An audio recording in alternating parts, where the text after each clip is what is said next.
Hello everyone, দেখো আজকে আমি নিয়ে নিয়েছি আল্লাহ চাল। ঠিক আছে, আল্লাহ চালের খিচুড়ি রান্না করব।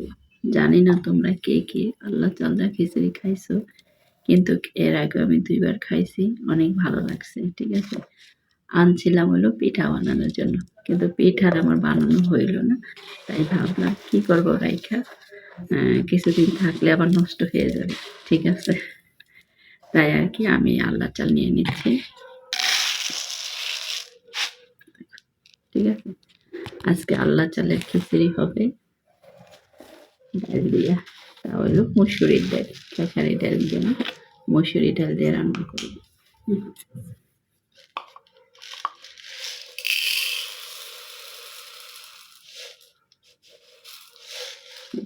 নিয়ে নিলাম মুসুরির ডাল। ঠিক আছে, এই যে ডাল আর একটা আলু মিক্স করে দিলাম।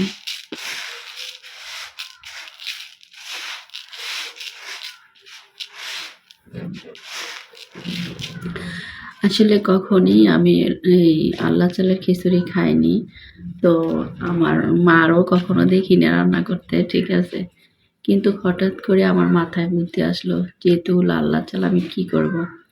আসলে আল্লাহ চালগুলো আমি পিঠা খাওয়ার জন্য আনছিলাম, তো আমি পিঠা বানাইতেও পারি না, খাইতেও পারি না। ঠিক আছে, ওই গ্যাসের শীতে আনছিলাম চালগুলা। তো ভাবলাম চালগুলো এখনো কিছু হয়নি, অনেক চাল দেখা যায় কেরা পড়া যায়। ঠিক আছে, ছোট ছোট পোকা হয়, কিন্তু আমারগুলাতে কিছুই হয়নি, এখনো সুন্দরই আছে। এই যে দেখো আল্লাহ চাল।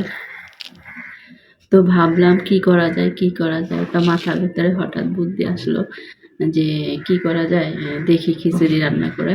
তো একদিন খিচুড়ি রান্না করলাম। ঠিক আছে, হ্যাঁ, শীতকাল তো সবই ভালো লাগে। তাই এখন যেহেতু আরও অনেকগুলা চাল আছে, ঠিক আছে, প্রায় 2 কেজির মতো চাল আনছিলাম। দেখো আরও কত চাল আছে। তো আসলে আমি তো ওই পিঠা মিঠা বানাইতে পারি না, এই জন্য খাইতেও পারি না। যদি কেউ কইরা দেয় তাহলে কিন্তু খাইতে পারি।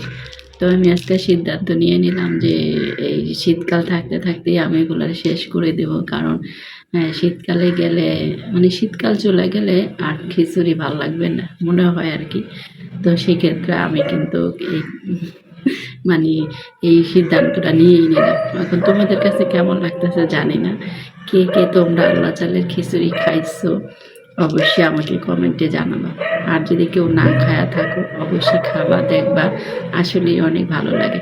গরমকালে কেমন লাগে জানি না, কিন্তু শীতকালে কিন্তু সত্যিই ভালো লাগে। ঠিক আছে, তো এগুলো এখন আমি ধোবো, ধুয়ে একটু করে রাখবো। ঠিক আছে, পানিটা সরাই রাখবো, তারপরে আমি রান্না করবো। তো কে কে খাইছো অবশ্যই কিন্তু কমেন্টে জানাবা। ওকে, আল্লাহ হাফেজ।